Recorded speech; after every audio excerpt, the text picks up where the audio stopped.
Dear students, ಅಧ್ಯಾಯ 4 ಪದಾರ್ಥಗಳನ್ನು ಗುಂಪುಗಳಾಗಿ ವರ್ಗೀಕರಿಸುವುದು ಈ ಪಾಠದ ಒಂದು ಮುಂದುವರಿದ ಭಾಗವನ್ನ ಪಾರ್ಟ್ 2 ನಲ್ಲಿ ಕಲಿಯೋಣ.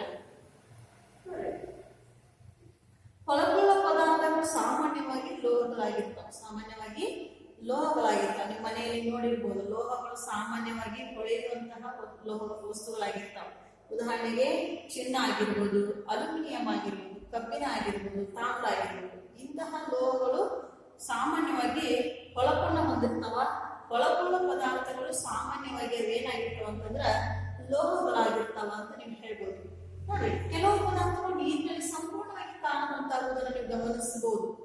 ನೋಡ್ರಿ, ನೀವು ನೀರಿನಲ್ಲಿ ಕೆಲವು ಪದಾರ್ಥಗಳನ್ನ ಹಾಕಿದಾಗ ನೀವು ಸಂಪೂರ್ಣವಾಗಿ ನೀರಿನ ಜೊತೆ ಮಿಕ್ಸ್ ಆಗಿಬಿಡ್ತಾವ, ಕಾಣೋದೇ ಇಲ್ಲ, ಸಂಪೂರ್ಣವಾಗಿ ಕಾಣದಂತಾಗುವುದನ್ನು ನೀವು ಗಮನಿಸಿದ್ರೆ ಅವು ನೀರಿನಲ್ಲಿ ಕರಗುವ ಪದಾರ್ಥಗಳು.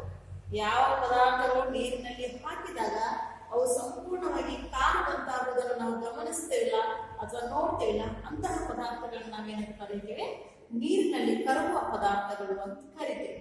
ನೋಡಿ, ಉದಾಹರಣೆಗೆ ಸಕ್ಕರೆ ಆಗಿರ್ಬೋದು, ಉಪ್ಪಾಗಿರ್ಬೋದು. ನಿಮ್ಮ ಮನೆಯಲ್ಲಿ ಒಂದು ಚಟುವಟಿಕೆಯನ್ನು ನೀವು ಮಾಡಿ ನೋಡಿ, ಯಾವ ತರನಾಗಿರ್ತಕ್ಕಂಥದ್ದು ಅಂತಂದ್ರೆ, ಒಂದು ಪಾತ್ರೆ ಅಥವಾ ಒಂದು ಟಬ್ನಲ್ಲಿ ಏನ್ ಮಾಡಿ, ಒಂದು ಪಾತ್ರೆಯಲ್ಲಿ, ಸಣ್ಣ ಪಾತ್ರೆಯಲ್ಲಿ ನೀರನ್ನು ತೆಗೆದುಕೊಳ್ಳಿ, ಅದರಲ್ಲಿ ಸಕ್ಕರೆ ಅಥವಾ ಉಪ್ಪನ್ನು ಹಾಕಿ ಸ್ಟೇಟ್ವೆಲ್ ಚೆನ್ನಾಗಿ ಕಲಕಿ, ನಂತರ ನೀವು ಆ ಒಂದು ಚಟುವಟಿಕೆಯನ್ನು ನೀವು ಗಮನಿಸಬಹುದು.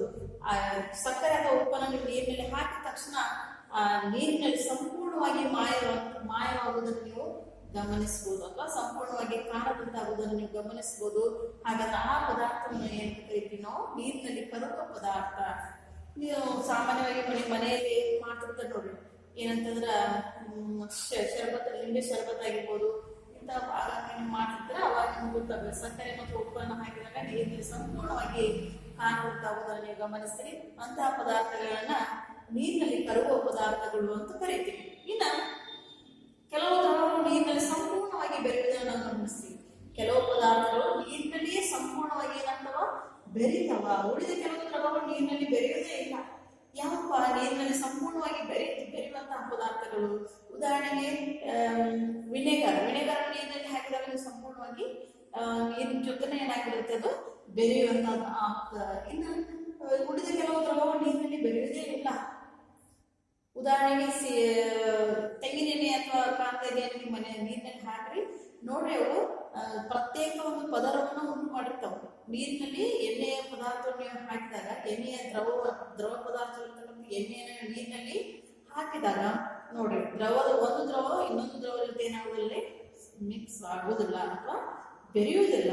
ಅಂತಹ ಪದಾರ್ಥಗಳು ಏನಾಗ್ತಾವ ಅಂತಂದ್ರೆ ಹಾಗೆಯೇ ಬಿಟ್ರೆ ಅವು ಪ್ರತ್ಯೇಕ ಪದರವನ್ನು ಉಂಟು ಮಾಡಿ ಏನಾಗ್ತಾವ ಅಂತಂದ್ರೆ ಅಲ್ಲಿ ಹಾಗೆ ಉಳಿತಾವ, ಪ್ರತ್ಯೇಕ ಪದರವಾಗಿ ಉಳಿಯುತ್ತವೆ. ಇನ್ನ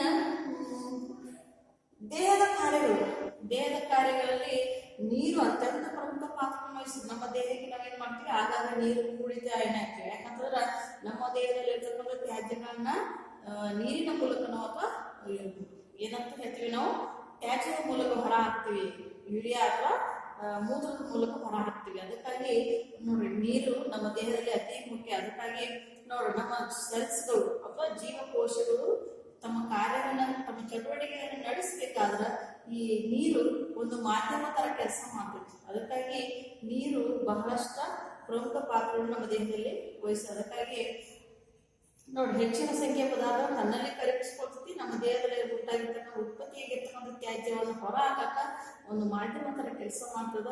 ಅದೇ ಕಾರಣಾಗಿ ನಮ್ಮ ತ್ಯಾಜ್ಯಗಳನ್ನ ಹೊರ ಹಾಕುವುದಕ್ಕ ನೀರು ಬಹಳಷ್ಟು ನಮ್ಮ ದೇಹದಲ್ಲಿ ಬರ್ತಕ್ಕಂಥ ಪ್ರತಿಯೊಂದು ಅಂಗಗಳು ತಮ್ಮ ಕಾರ್ಯವನ್ನು ಮಾಡ್ಬೇಕಾದ್ರೆ, ಚಟುವಟಿಕೆ ನಿರ್ವಹಿಸಬೇಕಾದ್ರೆ ಅಲ್ಲಿ ನೀರು ಬಹಳಷ್ಟು ಪ್ರಮುಖ ಪಾತ್ರವನ್ನು ವಹಿಸ್ತದೆ. ಅದಕ್ಕಾಗಿ ನೋಡ್ರಿ, ಇವತ್ತಿನ ದಿನ ನಾವು ಇಷ್ಟು ಮಾತ್ರ ಏನ್ ಮಾಡಿದ್ರೆ, ಪದಾರ್ಥಗಳನ್ನು ಗುಂಪುಗಳಾಗಿ ವರ್ಗೀಕರಿಸುವಂತ ಪಾಠದಲ್ಲಿ ಇಷ್ಟು ನಾವು ಇವತ್ತಿನ ದಿನ ಮಾಹಿತಿಯನ್ನು ಪಡ್ಕೊಂಡು, ಇನ್ನು ಮುಂದಿನ ದಿನ ಮುಂದುವರಿದ ಭಾಗದಲ್ಲಿ ನಾವು ಕಲಿಯೋಣ. ಧನ್ಯವಾದಗಳು.